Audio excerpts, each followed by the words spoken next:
오늘 살펴볼 하나님의 말씀은 사도행전 6장 말씀, 초대교회 안에 처음으로 터져 일어난 분쟁 문제의 해결 방법에 관한 말씀입니다. 오늘 또 사도행전 6장 말씀을 가지고 그 뜻을 풀어나갈 때에 주께서 지혜와 계시의 영을 부어주사 하나님 뜻과 복음 진리를 밝히 깨닫게 되는 귀한 시간이 되기를 간절히 축복합니다. 축복합니다. 아멘. 오늘 살펴보려고 하는 사도행전 6장은 엔데호 헤메라 그런데 그때에 라는 단어로서 시작하여 초대교회 안에 처음 일어난 문제를 중심으로 하여 크게 두 대목으로 나누어서 다루어 나가는 것을 볼 수 있는데요. 첫째는 구제에서 헬라파 유대인들이 자주 소외되고 있다는 그 불평과 원망에 대한 그 문제의 해결책이 쭉 나오고, 둘째는 7 집사 중 스데반 집사의 평신도 사역과 그가 사내들인 공회 앞에 붙잡혀 가서 핍박당하는 그 장면이 쭉 나오는데요. 오늘은 이러한 두 가지 내용으로 전개되고 있는 사도행전 6장을 한번 쭉 살펴보고자 합니다. 한번 잘 들어보세요. 첫째로 먼저 첫 번째 대지로 넘어가서 사도행전 6장 1절부터 7절에 나온 초대교회 안에 일어난 문제와 그 해결책을 한번 쭉 살펴보고 넘어가도록 하겠는데요. 먼저 6장 1절부터 잘 보세요. 1절에 그때에 엔데 호헤메라 제자들이 더 많아졌는데 신자들이 아니라 제자들이 참 많아졌대요. 바로 그때에 초대교회 안에 처음으로 큰 문제가 하나 툭 터졌으니 헬라파 유대인들이 자기의 가부들이 매일의 구제 디아코니아 분배 문제에서 빠짐으로 히브리파 사람들을 원망하니 하면서 6장을 딱 시작하고 있는데요. 여기서 중요한 단어는 엔데 호 헤메라 그런데 그때에 라는 이 단어인데요. 그렇다면 그때란 언제를 말하느냐? 앞장을 보면 신자와 제자가 더 많아져 갈 그때를 말해요. 마가다라방에서 120명으로 시작했어. 베드로의 설교로 남자만 거의 3,000명이 회개하고 또 5,000명이 주님 품으로 돌아왔어. 사도의 가르침을 받고 서로 교제하며 함께 성만찬의 떡을 떼며 함께 힘써 기도함으로써 제자의 수가 여자들까지 합하면 거의 2만 명이 넘어가던 바로 그때를 말하는데요. 바로 그때에 교회 안에 큰 문제 하나가 툭 터졌으니 헬파 유대인들이 매일의 구제와 분배 문제에서 디아코니아 문제에서 히브리파 사람들에 대한 원망과 불평이 툭 터져 일어났으니 이걸 어떻게 하면 좋아요? 교회 안에 툭 터져 일어난 큰 문제에 대하여 사도들은 어떻게 접근했으며 어떻게 해결했느냐, 이에 대하여 누가는 크게 두 차원에서 쭉 다루어 나가고 있는데요. 한번 잘 들어보세요. 첫째로 먼저 누가가 다룬 문제는 문제의 발단과 터진 그 문제에 대한 접근 방법입니다. 사도행전 6장에서 일어난 그 문제가 뭐냐? 헬라파, 말하자면 해외파 출신의 유대인들이 구제와 분배 문제로 히브리파, 국내파 유대인들에 대한 원망과 불평이 툭 터져 나왔다는 것입니다. 왜 이런 큰 원망과 불평이 터져 나왔느냐? 초대 교회 속으로 한번 좀 들어가서 살펴보도록 할까요? 초대교회는 먼저 120명에서 출발하여 3,000명으로 5,000명으로 마구 늘어나면서 성전 예배와 가정사역을 두 축으로 하여 움직이고 있었습니다. 말하자면 첫째로 큰 예배는 예루살렘 성전 솔로몬 행각에 수다한 사람들이 모여 함께 예배드렸고, 둘째로 마가 다락방 같은 그런 여러 집에 335로 모였어 사도의 가르침을 받고 떡을 떼며 서로 교제하며 기도하기를 힘쓰면서 제자 훈련을 받았는데요.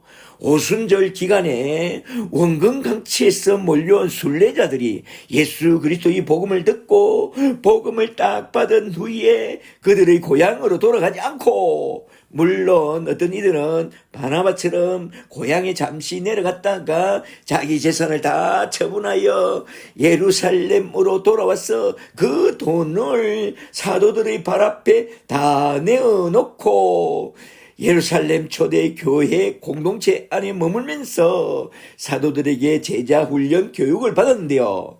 그러는 가운데에 교회 안에 두 종류의 그룹이 형성되었으니, 하나는 히브리파 유대인들 그룹이요, 다른 하나는 헬라파 해외파 유대인 그룹이었다는 것입니다.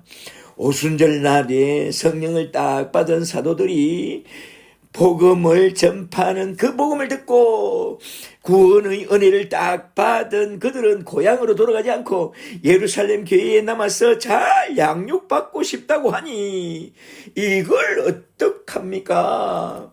그러니 남은 자들을 위하여 거주할 집들이 많이 필요했고 먹고 살아야 할 양식도 참 많이 필요했습니다. 그 수가 1, 2천이 아니라 2, 3만 명이 모여서 공동체 생활을 해야 하니 자원에는 한계가 있고, 그래서 교회 안에 구제와 분배의 문제가 툭 터져 일어난 것이죠.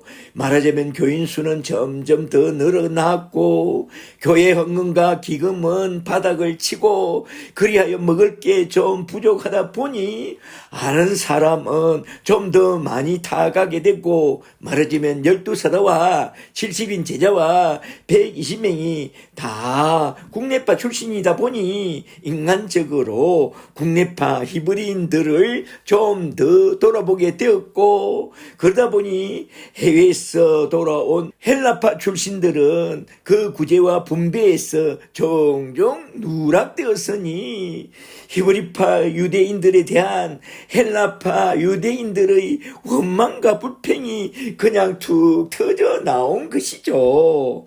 그리하여 터져나온 교회 문제에 대하여 사도들은 어떻게 접근하였느냐? 그게 참으로 중요한데요. 여기서 사도들이 접근해 나가는 그 방법을 잘 보세요.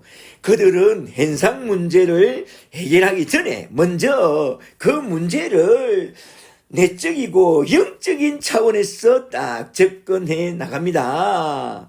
그래서 사도들은 이렇게 말씀하죠. 우리가 사역의 본질인 말씀과 기도를 제쳐놓고 그저 디아코니아의 구제와 분배의 일에 집중함으로써 주님의 몸된 교회에 내려주시는 영적인 은혜를 소홀히 한 데서 이러한 문제가 터졌으니 우리가 깊이 회개하고 본질로 돌아가서 기도하는 일과 말씀을 연구하고 말씀을 전하는 일에 전무하고자 하니 디아코니아의 일을 할 수 있는 7명의 디아콘 집사를 딱 세울 것을 제시합니다. 이렇게 접근하는 사도들의 접근 방법이 참으로 놀랍지 않습니까? 참 놀랍습니다. 문제가 터진 그 현상에 집중하여 미봉책을 자꾸 제시한다면 또 다른 데서 문제가 펑펑 터지게 됩니다. 그러나 그 문제를 근원적으로 접근하여 영적으로 해결하고 나면 만사행통한다는 것을 그들은 알고 그렇게 문제 해결책을 딱 제시한 것이죠. 여기서 누가가 우리 독자들에게 말해주고 싶었던 것은 어떤 교회든지 문제 없는 교회는 없다. 그런데 그 문제 해결 방법이 참으로 중요하다. 사도들이 제시한 그 문제 해결 방법을 깊이 생각하라. 사도들은 현상적인 미봉책으로 접근하지 않고 근원적인 영적인 문제로 딱 접근했다. 그러므로 우리도 문제가 툭 터지면 미봉책이 아니라 영적인 문제로 접근해야 한다 이 말입니다. 잘 보시면 사도들은 겉으로 드러난 문제를 단순히 현상적인 문제로 보지 않고 내면적이고 영적인 문제로 보았습니다. 말하자면 교회 안에 툭 터져 일어난 그 원망과 불평의 문제는 어떻게 해서 일어나게 됐느냐? 그건 바로 은혜가 뚝 떨어진 데서 일어났다. 어떻게 해서 그 은혜가 뚝 떨어졌느냐? 그건 바로 우리가 주님으로부터 받은 본질적인 일, 충성되고 지혜 있는 종이 되어 주인으로부터 맡은 그 집안 사람들에게 때를 따라 생명 양식을 나누어 줘야 하는 그 본질적인 일을 제쳐놓고 비본질적인 일, 말하자면 양떼를 관리하는 물질적인 행정 문제에 몰두하다가 하나님이 부어주시는 영적인 은혜를 소홀히 한 데서 그런 원망과 불평이 툭 터져 나온 것을 딱 발견했던 것이죠. 그리하여 사도들이 교회 앞에서 말합니다. 2절을 보세요. 12사도가 모든 제자들을 불러놓고 이르되 우리가 하나님의 말씀과 기도를 제쳐놓고 접대를 일로 삼는 데서 문제가 터진 것 같다고 말하면서 회개하고 교회 앞에 용서를 구합니다. 이처럼 교회에 큰 문제가 툭 터지면 무엇보다도 먼저 이러한 사도들의 본을 받아 우리 내면과 영적인 문제부터 되돌아보고 우리의 죄부터 깊이 회개해야 한다는 것입니다. 교회나 가정이나 직장이나 사업장에서 툭 터져 일어난 문제를 보게 되거든 현상적인 미봉책을 찾을 게 아니라 사도들처럼 자신의 내면적이고 영적인 문제들부터 되돌아봐야 한다 이거죠.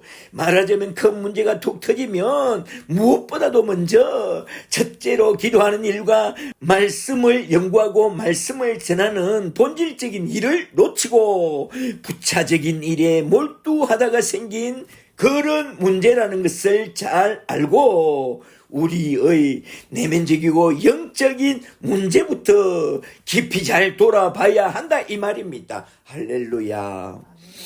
그리고 여기서 우리는 교회나 가정이나 직장이나 사업장에서 툭 터져 일어나는 그 원망과 불평은 크게 두 가지 차원이 있다는 것을 잘 알아야 하는데요. 첫째로 그것이 선한 원망과 불평인지 둘째로 아니면 그것이 악한 원망과 불평에서 나온 것인지 그걸 잘 분별해야 합니다. 만일 그 원망과 불평이 교회의 분쟁을 불러일으키는 저 원수마귀 사탄으로부터 나온 것이라면 우리가 어찌할 수 없고 하나님 손에 딱 맡겨야 합니다. 분란을 일으킨 그 가라지를 뽑다가 알고까지 다칠까 조심해야 한다고 주님이 말씀했습니다.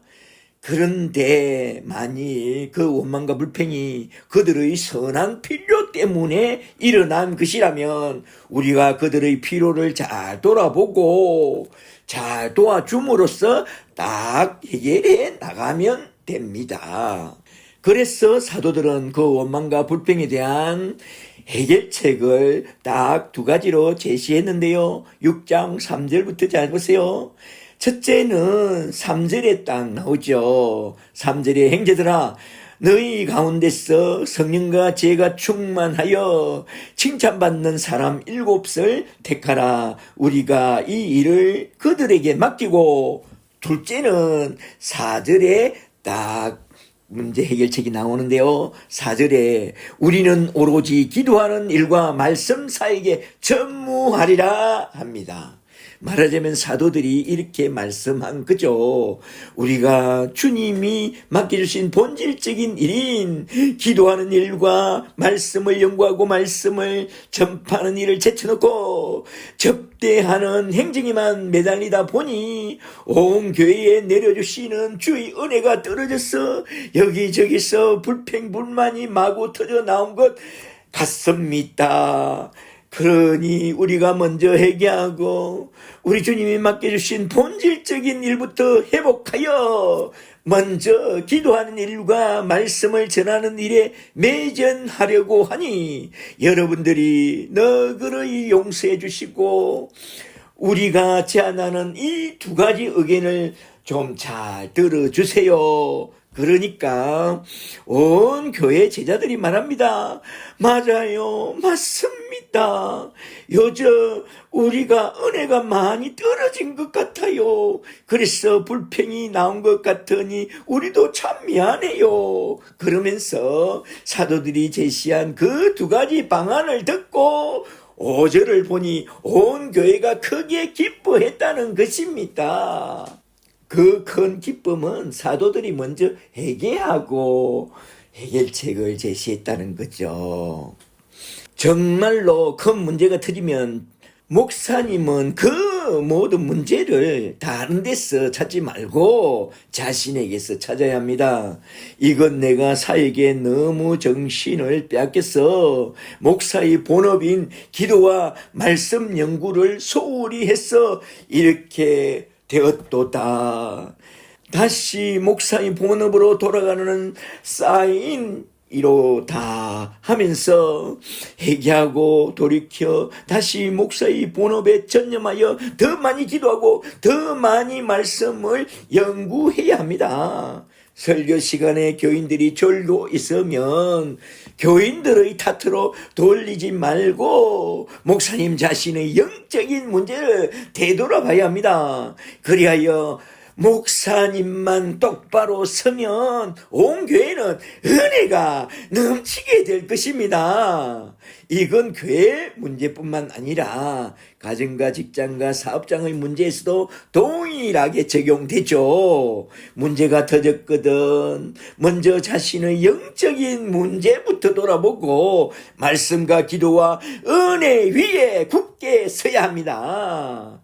과거에 솔로몬이 성전을 건축하는 하나님의 일에 집중했을 때는 온 나라가 아무리 큰 공사에 동원되어도 참 즐거운 마음으로 함께 참여했습니다. 콧노래 부르며 참여했으니 참 은혜스러웠죠. 그런데 나중에 솔로몬이 하나님의 말씀을 떠나 하나님이 하지 말라고 한 것들을 하나하나 툭툭 범합니다.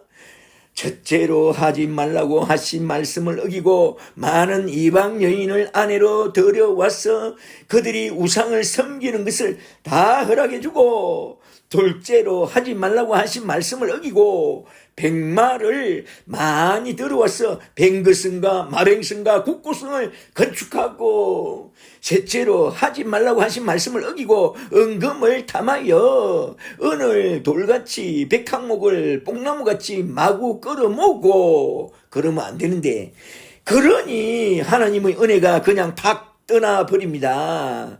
바로 그때부터 온 천지에서 원망과 불평이 마구 일어나는데, 안으로는 여로보암이라는 작업 반장이 솔로몬에게 방귀를 들고 일어납니다. 그리고 밖으로는 에돔의 하닷 왕과 아람의 르손 왕이 방귀를 들고 일어납니다. 그리하여 결국엔 그 아들 시대에 가서는 나라가 남북으로 딱 갈라졌으니 이게 다 솔로몬의 죄로 그렇게 된 것입니다. 그러므로 리더가 똑바로 서야 합니다. 그리하면 하나님이 그 나라에 큰 은혜를 부어줍니다. 교회와 국가와 가정의 위기도 1차적으로 리더에게 달려 있습니다. 영적인 리더가 하나님 앞에 똑바로 서면 위기는 오히려 축복의 기회가 되고 성장의 기회가 됩니다. 회개하고 돌이켜 말씀과 기도에 집중해야 합니다. 초대교회처럼 문제없는 교회와 국가와 가정은 없으니 우리는 그 모든 위기 속에서 깨어 일어나 기도하며 말씀으로 돌아가서 주의 축복을 가져오는 그런 은혜와 축복의 통로가 되어야 합니다. 할렐루야. 아멘. 그런 은혜와 축복의 통로가 다 되시기를 주의 이름으로 간절히 축복합니다. 축복합니다. 아멘. 그래서 저는 바쁜 일정 가운데서도 아침 저녁으로 큐티와 하이라이트를 하는 일과 기도하는 일을 가장 존귀한 일로 여기고 더 많이 주의를 기울이려고 합니다. 주여, 제가 준비하는 말씀에 성령의 지혜와 계시의 영을 부어주사 말씀을 잘 준비하게 하여 주시고 주의 복음을 전할 때에 저에게 영감을 주시고 영력을 주시고 영권을 크게 부어주사 전하는 자나 듣는 자들이 큰 은혜와 능력과 하늘의 신령한 축복을 많이 누리게 해 주옵소서. 그렇게 많이 기도하고 또 복음을 잘 전하려고 합니다. 할렐루야. 아멘. 여러분도 다 함께 기도하는 일과 복음을 전하는 일에 힘써서 영적으로 더 크게 성장하는 그런 주님의 제자와 주님의 일꾼들이 다 되시기를 주 예수 그리스도의 이름으로 간절히 축복합니다. 축복합니다. 아멘. 둘째로 좀 더 생각해 봐야 할 것은 사도들은 이 문제를 어떻게 해결하여 나갔느냐 이건데요. 사도들은 새로운 일꾼들을 세움으로써 그 문제를 딱 해결해 나갑니다. 6장 3절을 잘 보세요. 3절에 형제들아 너희 가운데서 첫째로 성령과 둘째로 지혜가 충만하여 셋째로 칭찬받는 사람 7을 택하라 합니다. 사도들은 교회 일꾼의 자격에 대해서 이러한 세 가지를 딱 제시합니다. 첫째로 영적으로 성령을 딱 받고 성령이 충만한 자를 딱 세워야 한다. 둘째로 지적으로 하나님의 말씀을 많이 알되 복음 말씀을 잘 분별하여 잘 가르치는 그런 지혜가 충만한 자를 딱 세워야 한다. 셋째로 인격적으로 교회가 그의 신앙을 충분히 인정하는 그런 자를 딱 세워야 한다고 말합니다. 이렇게 사도들은 일꾼을 세우는 일에 크게 세 가지 원칙을 딱 제시하고 있습니다. 잘 보세요. 과거에 출애굽 시대에 모세의 장인 이드로가 모세에게 일꾼을 세우는 그 원리를 한번 조언한 일을 기억하세요? 잠시 출애굽기 18장 21절 말씀을 한번 잘 보세요. 모세의 장인이 이렇게 딱 제안합니다. 출애굽기 18장 21절에 너는 온 백성 가운데서 능력 있는 사람들 곧 첫째로 하나님을 두려워하며 둘째로 진실하며 셋째로 불의한 이익을 미워하는 자를 살펴서 백성 위에 세워 천부장과 백부장과 50부장과 10부장을 세우고 그들에게 율례와 법도를 가르쳐서 마땅히 행할 일을 그들에게 보이고 그들로 백성을 재판하게 하라고 딱 제시했습니다. 이렇게 출애굽기 18장에 나온 일꾼을 세우는 원리와 사도행전 6장에 나온 교회 일꾼을 세우는 원리가 거의 똑같습니다. 잘 보세요. 이러한 원리를 따라 교회 일꾼을 잘 세우라 이 말입니다. 바울은 교회 일꾼에 대한 그 자격 요건에 대하여 디모데전서 3장에서 이렇게 딱 제시하고 있는데요. 감독을 세우는 원칙과 집사를 세우는 원칙이 자세히 나오죠. 이걸 한번 좀 짚어보고 넘어가는 게 참 좋겠는데요. 디모데전서 3장 6절에 나온 아주 중요한 교훈을 한번 잘 보세요. 디모데전서 3장 6절에 새로 입교한 자 천사도 말지니 교만하여져서 마귀를 정죄하는 그 정죄에 빠질까 하미요. 말하자면 세상에서 잘 나가는 사람이 교회에 들어왔다. 그 사람의 외모만 보고 교회의 일꾼으로 세우면 큰일 난다 이겁니다. 그를 일꾼으로 세우려면 최소한 그가 복음과 성령으로 딱 거듭나야 하고 또 최소한 3년 이상은 제자 훈련을 딱 받아야 합니다. 7절에 또한 외인에게서도 선한 증거를 얻은 자라야 할지니 비방과 마귀의 올무에 빠질까 염려하노라. 말하자면 교회에서는 잘하는데 밖에 나가면 엉망인 그런 사람들이 참 많죠. 그런 사람들을 일꾼으로 세우면 안 된다 이겁니다. 8절에 이와 같이 집사들도 정중하고 일구이언을 하지 아니하고 교회에서는 이 말하고 밖에서는 저 말하고 일구이언을 하지 아니하고 술을 즐기지 아니하고 더러운 일을 담하지 아니하고 깨끗한 양심과 믿음의 비밀을 구원받은 사람을 세워야 할지니 이에 이 사람들을 먼저 시험해 보고 그 후에 책망할 것이 없으면 집사의 직분을 맡게 할 것이라. 디아코네오. 바로 이것이 성령과 지혜가 충만하고 사람들의 인정을 받는 그런 자라는 것이죠. 그리고 사도들은 왜 교회 일꾼을 딱 7명을 택하여 뽑으라고 그렇게 제안했느냐. 왜? 7수가 완전한 수라서 그랬느냐? No. 주석을 보니 그 당시 예루살렘 성의 행정구역이 7구역으로 딱 나누어져 있었기 때문에 그것에 보조를 맞추어서 7구역으로 나누어서 신자들의 필요를 잘 도와주기 위하여 7명의 집사를 뽑아서 구역장으로 딱 세우라고 한 것입니다. 말하자면 7구역의 구제와 선교를 위하여 구역장급인 7명의 디아콘을 세워서 구제와 선교를 하되 디아코니아를 하되 어느 구역 하나 소외되지 않도록 잘 관리하도록 했다는 것입니다. 이러한 집사 제도는 오늘날 교회 안에서 잘 적용되고 있는데요. 오늘날 교회 안에 있는 구역장들을 한번 잘 생각해 보세요. 그들은 단순한 집사나 근사가 아닙니다. 그들은 팽신도 사역자들입니다. 잘 보세요. 이러한 팽신도 사역자로 선택된 7 집사를 잘 보세요.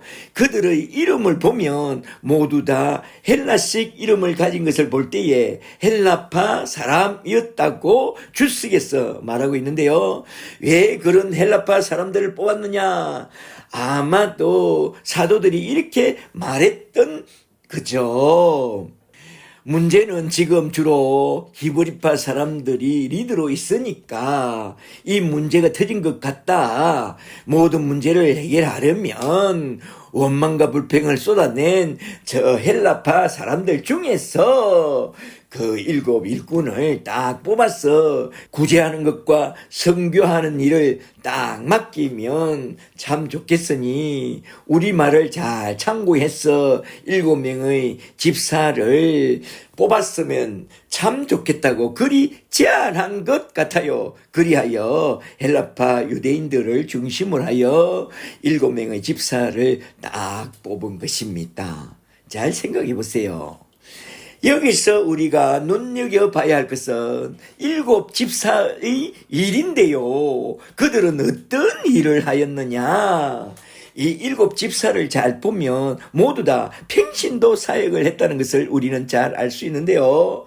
스테판을 보면 그 이름이 멜류가 아니라 구역장으로서 그의 관리 구역에 있는 해당에 들어가서 복음을 전하는 일을 하다가 논쟁에 휘말려서 결국 순교자라는 영광의 멜류관을 쓰고 주님 품으로 딱 돌아갑니다.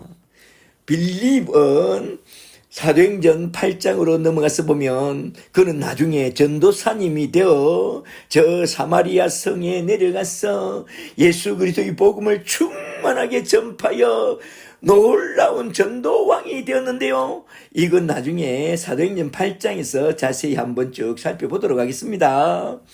보로고로와 니가노르와 디몬과 바메라는 성경에 그 행적이 안 나오니까 그냥 딱 넘어갑니다. 그리고 끝으로 7번째로 집사 니골라는 계시록에 딱 나오는데요. 그는 어떤 사람이 되었느냐?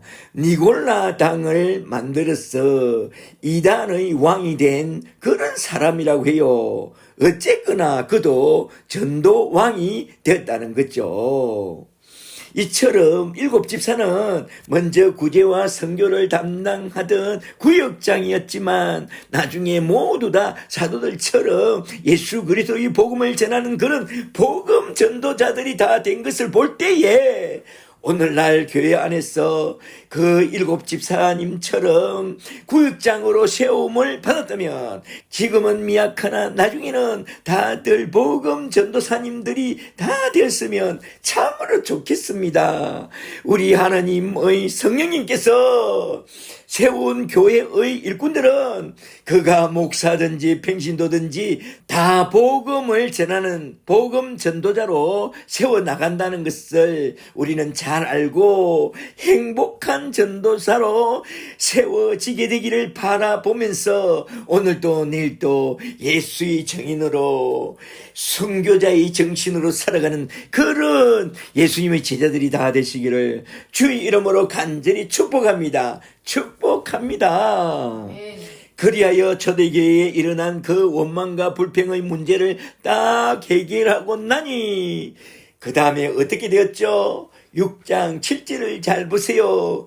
그 원망과 불평 문제를 잘 해결하고 나니 오히려 교회가 더 건강하게 되었고 사도들이 말씀과 기도에 집중함으로써 말씀이 점점 더 흥왕하여 제자의 수가 심히 많아졌고 허다한 제사장의 무리까지도 이 믿음의 도에 복종하는 그런 아름다운 역사가 일어난 것입니다. 할렐루야.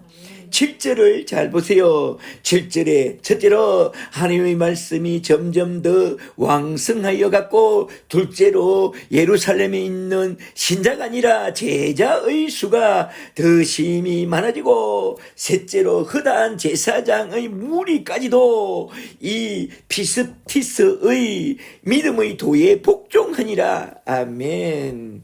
여기서 누가가 전해주고자 한 교훈은 교회에 툭 터져 일어난 문제는 육적으로 접근하지 말고 영적으로 접근하여 잘 해결하기만 한다면 교회는 더욱 더 든든하게 되고 영적인 부흥의 기틀을 딱 다지게 된다는 것을 교훈하고 있습니다. 그러므로 겉으로 드러난 문제에 대하여 현상적으로 접근할 것이 아니라 근원적으로 접근하여 우리 자신의 기도 생활과 말씀 생활을 깊이 되돌아보라.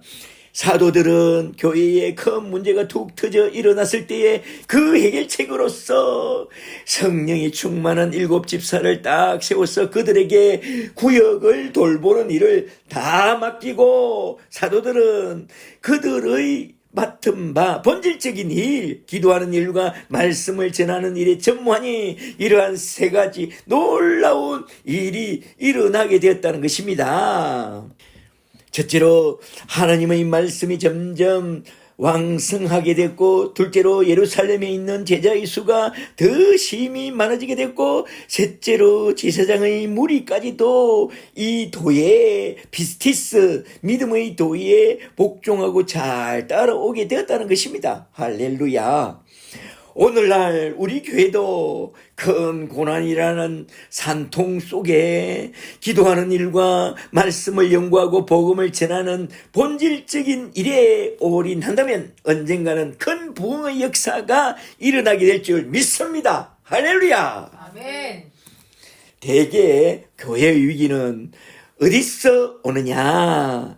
깨어 기도하는 일과 말씀을 전하는 일에 소홀히 할 때 옵니다. 그러므로 우리는 기도하는 일과 그리스도를 알고 그리스도를 알게 하는 그 본질적인 일에 집중하여 냉랭한 교회의 생기가 넘치게 하고 은혜가 넘치고 성령이 충만한 그런 아름다운 교회와 복된 교인들이 다 되시기를 우리 주 예수 그리스도 이름으로 간절히 축복합니다. 축복합니다. 아멘. 이렇게 해서 우리는 첫째 대지에서 초대교회에 일어난 원망과 불평 문제의 발생 원인과 문제의 해결책에 대하여 한번 쭉 살펴봤는데요. 이제 그 다음 대목으로 넘어갑니다.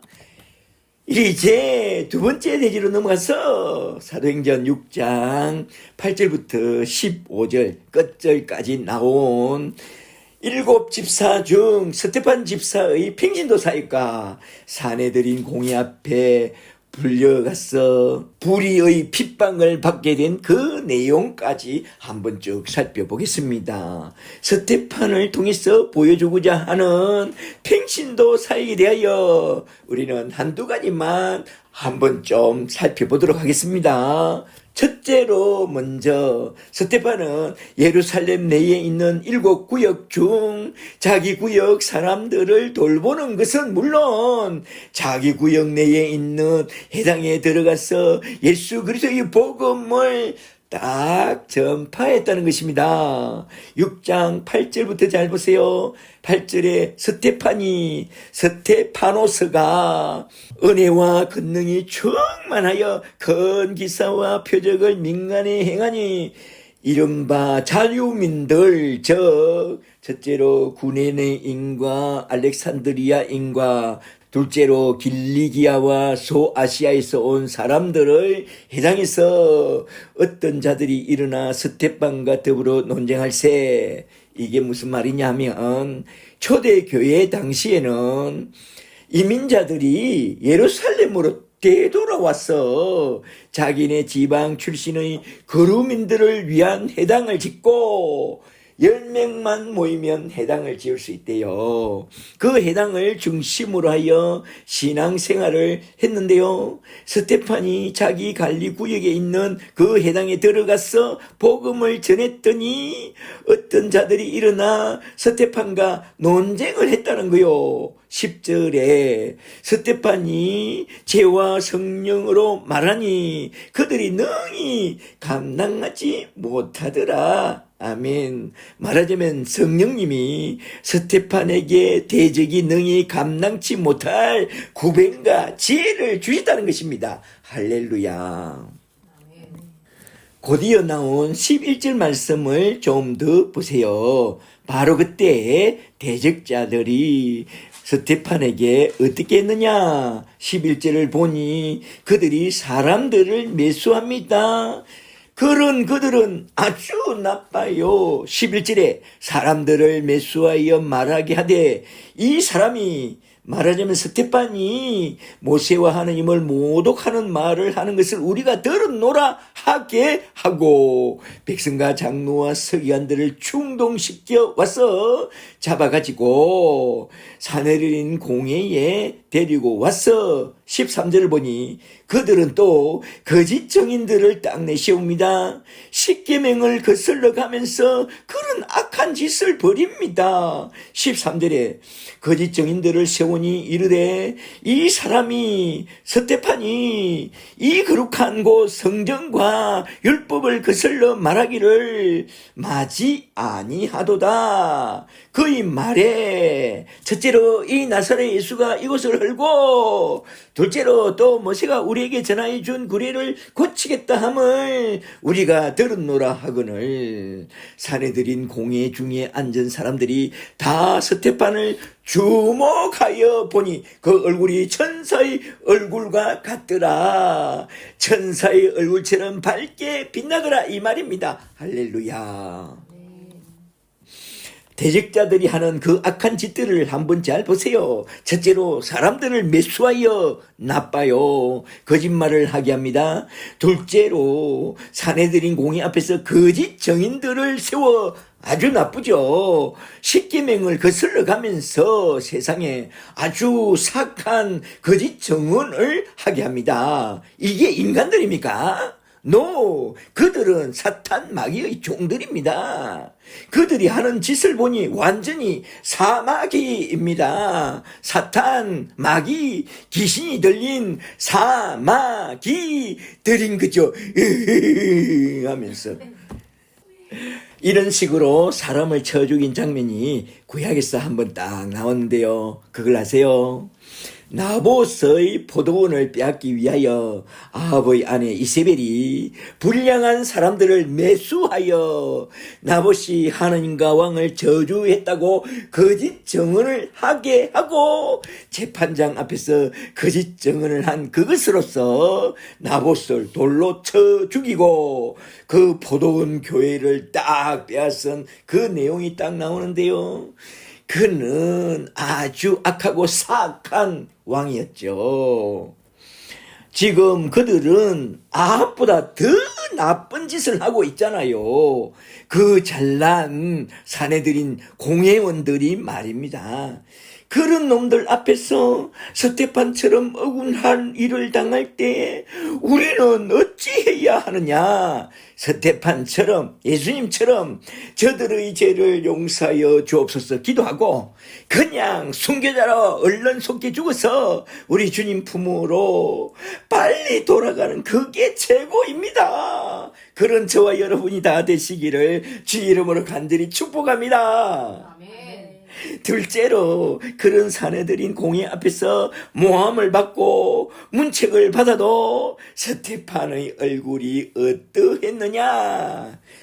6장 15절 말씀을 잘 보세요. 15절에 공회 중에 앉은 사람들이 다 스테판을 주목하여 보니 그 얼굴이 천사의 얼굴 같더라.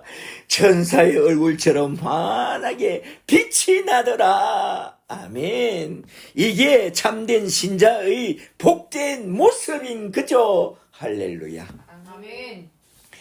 스테판의 얼굴이 어떻게 해서 그렇게 환한 천사의 얼굴과 같이 빛이 났느냐? 그건 스테판에게 따라다니는 그 단어들이 그걸 잘 말해주는데요. 5절에서 첫째로 믿음과 둘째로 성령이 충만했고 8절에서 셋째로 은혜와 넷째로 권능이 충만했다고 그렇게 말씀한 것을 잘 보세요. 그러니까 그는 십자가의 복음을 믿음으로 말미암아 믿음과 성령을 충만하게 받게 되었고 그는 또 기도와 말씀에 전무하여 은혜와 권능을 충만하게 받았기 때문에 그 어떤 대적자들 앞에서 주눅들지 않고 오히려 성령이 충만하여 그들 앞에서 당당하게 복음을 전했고 그의 얼굴은 천사의 얼굴같이 환하게 빛났다는 것입니다. 할렐루야. 저와 여러분도 그 어떤 고난과 핍박 속에서도 주눅들지 말고 당당하게 복음을 전하고 스테판처럼 그 얼굴이 천사처럼 빛나는 그런 예수의 증인과 순교자의 길을 담담히 걸어가는 그런 예수의 사람들이 다 되시기를 주 예수 그리스도의 이름으로 간절히 축복합니다. 축복합니다. 아멘. 할렐루야. 과거의 종교개혁 시대에 그런 한 사람이 있으니 그가 누구냐? 마르틴 루트 선생님입니다. 마르틴 루트를 좀 아세요? 그는 아버지의 뜻을 따라 성공주의로 에르푸르트 대학에 들어가서 법학을 공부하다가 어느 여름방학에 친구와 함께 집으로 돌아오다가 벼락을 맞아서 죽은 그 친구를 보고 놀라서 엎드려 기도합니다. 주여, 주여 나를 살려주시면 내가 수사가 되겠나이다. 그리하여 그는 성 어거스틴 수도회에 입단합니다. 놀랍게도 입단을 해도 어떻게 성 어거스틴의 수도회에 딱 입단을 하게 됩니다. 그게 하나님의 은혜죠. 그 수도에서 성 어거스틴의 교육의 방침을 따라서 진노하시는 하나님으로부터 구원을 받기 위하여 수도사의 길을 걷게 되는데요. 그리하여 그는 구원을 얻기 위하여 가톨릭 교리를 따라 무진 애를 씁니다. 첫째로 먼저 성인들 공로에 의존하면 구원을 얻게 된다고 하는 그 말을 듣고 구원을 좀 받아보려고 성인들의 뼈를 쓰다듬어 가면서 참으로 많이 기도하다가 결국에는 크게 낙심하였고, 둘째로 고행으로 구원에 이른다고 하는 그 말을 듣고 로마의 베드로 성당의 28계단을 무릎으로 올라가 보았지만 크게 실망했고 말짱꽝이 됐죠. 셋째로 고해 성사로 그의 죄를 해결해 보려고 하루에 거의 6시간 이상이나 고해 성사를 했으니 그의 고해를 받는 신부가 돌아버리겠다고 이제 좀 그만하라고 그랬대요. 넷째로 그는 이젠 신비주의 문을 두드려 간상기도와 영성체험으로 구원의 문으로 한번 들어가 보려고 무진 애를 쓰으나 그것마저 다 실패하고 이제는 그 모든 것을 다 포기합니다. 그리하여 그는 어쩔 수 없이 우리 주님의 은혜가 임할 때까지 기다렸다는 것입니다. 그리하여 다섯째로 세월이 흘러 그가 신학에 입문한 지 5년 만에, 신학을 공부한 지 5년 만에 1512년에 신학박사 학위를 받자마자 성 어거스틴 수도원장이자 비텐베르그 신학교 학장인 스타우부츠의 건면으로 학부에서 성서학을 강의하게 되었으니 1513년에 그는 시편을 연구하다가 시인이 되었죠. 내 주는 강한 성이요 방패와 병기 되시니, 그 노래를 부르면서 종교개혁을 일으켰죠. 그리고 1514년, 그러니까 그 이듬해에는 갈라디아서를 가르치려고 연구하다가 그가 드디어 율법과 복음에 대하여 말하자면 구원은 행위로 말미암지 않고 오직 예수 십자가의 복음과 믿음으로만 구원을 받는다는 그 구원의 진리를 깊이 깨닫고 그냥 그 구원의 복음을 마음에 딱 받아들이게 됐다는 거요. 그리고 그 이듬해에 1515년에 그는 로마서 강의를 준비하다가 어떻게 이렇게 진짜 복음 중에 복음만 이렇게 강의를 준비했는지 모르겠어. 십자가의 신학을 확고하게 정리하게 됐다고 그는 고백합니다. 그리하여 여섯째로 그는 드디어 1517년 10월 30일 만성절에, 이거는 꼭 기록해 두세요. 1517년 10월 30일 만성절에, 만성절이란 모든 기독교 성인들을 기념하는 축일인 그 만성절에 비텐베르그 대학교 성당문에 95개조 반박문을 내겁니다. 오라 우리가 구원에 대하여 한번 토론해 보자고 말합니다. 그리하여 그는 면죄부 같은 행위의 의로 구원받는 것이 아니라 오직 십자가에 달린 예수 그리스도의 의를 덧입어 구원받는다는 그 주제 아래 종교개혁과는 아무런 상관도 없이 그냥 그저 성경에 입각해서 가톨릭 교리가 정말로 잘못되었다는 것을 하나하나 조목조목 따져가면서 95개조 반박문을 내건 것입니다. 그러면서 오라 우리가 구원에 대하여 한번 토론해 보자고 제시한 것입니다. 그리고 1520년에는 세계의 논문을 딱 발표함으로써 드디어 종교개혁의 포문을 딱 열게 됐으니 그 세 책이 뭐냐? 첫째로 그리스도인의 자유입니다. 선을 행해서 의인이 되느냐? No! 의인이 돼야 선을 행할 수 있다라는 그리스도인의 자유에 대하여. 둘째로 교회의 바벨론 포로에 대하여. 세례와 성찬에서 왜 신자들에게 포도주를 금지했느냐? 포도주도 제시하라. 그는 바벨론 포로다. 라고 글을 썼죠. 셋째로 독일 기독교 귀족들에게 그 책에 쓴 세 가지 담.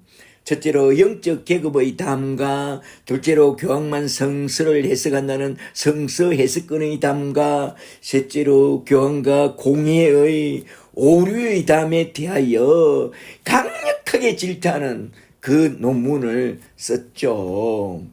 이 세 개의 논문이 신성 로마 제국과 교황파 사람들에게 큰 파문을 불러일으키게 되었습니다.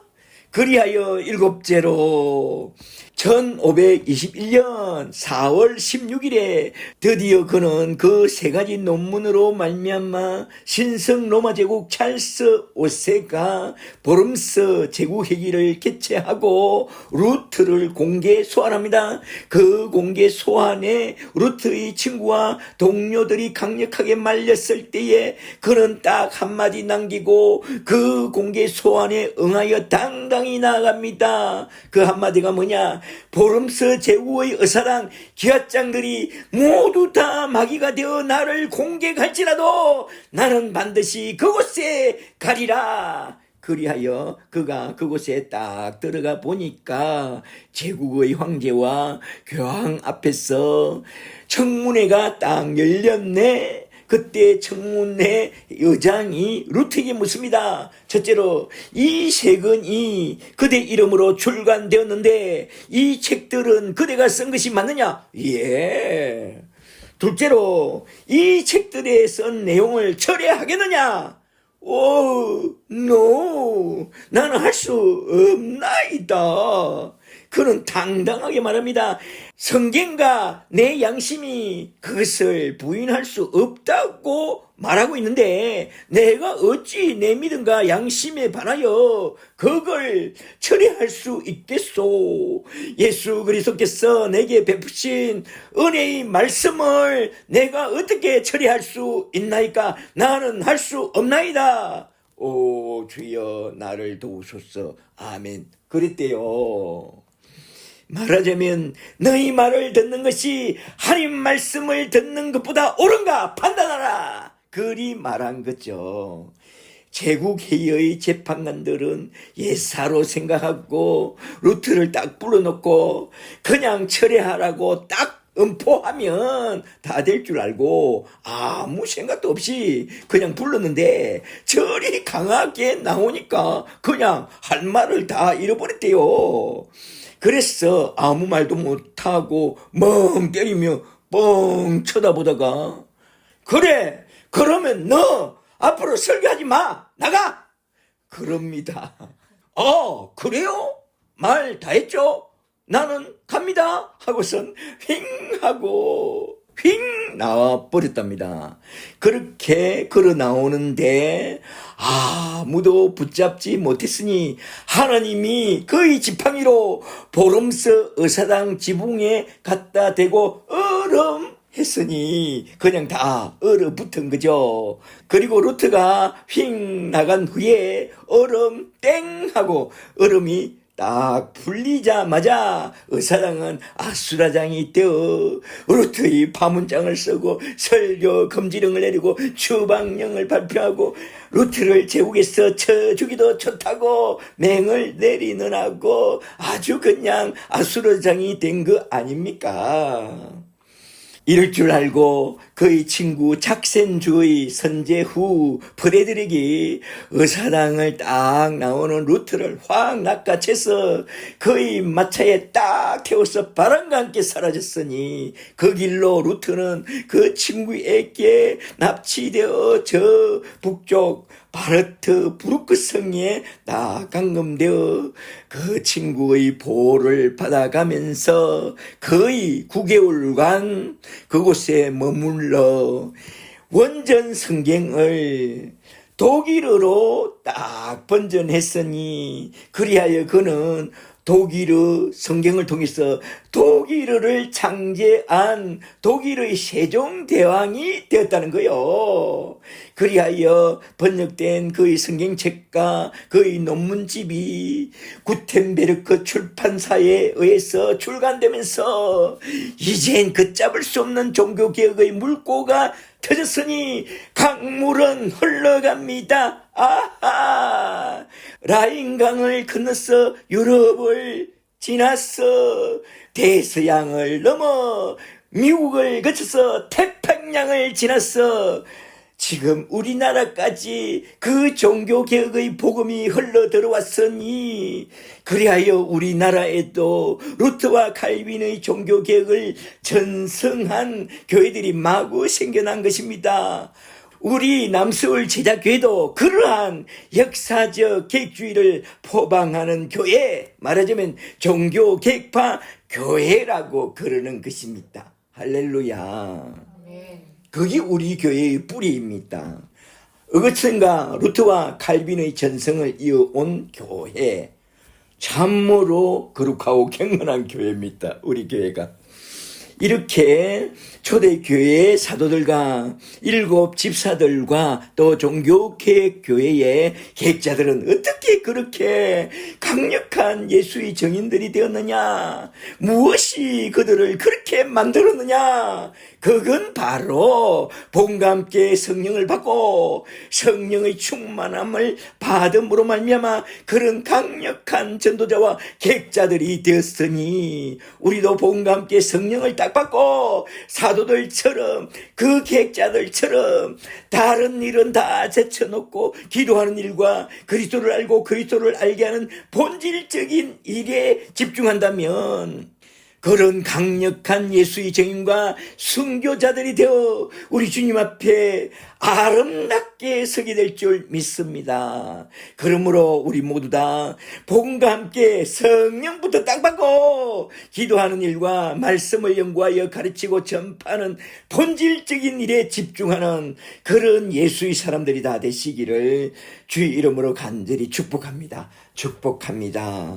아멘. 이제 오늘 살펴본 사도행전 6장 말씀을 한번 쭉 정리해보고 딱 마치고자 하는데요.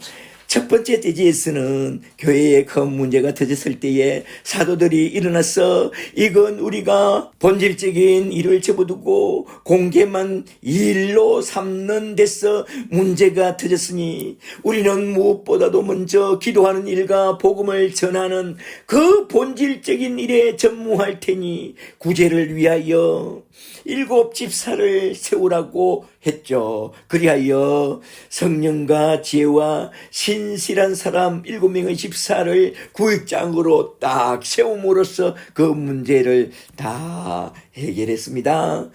두 번째 대지에서는 7 집사 중 스테판을 통하여 평신도 사역자는 어떻게 살아야 하는가?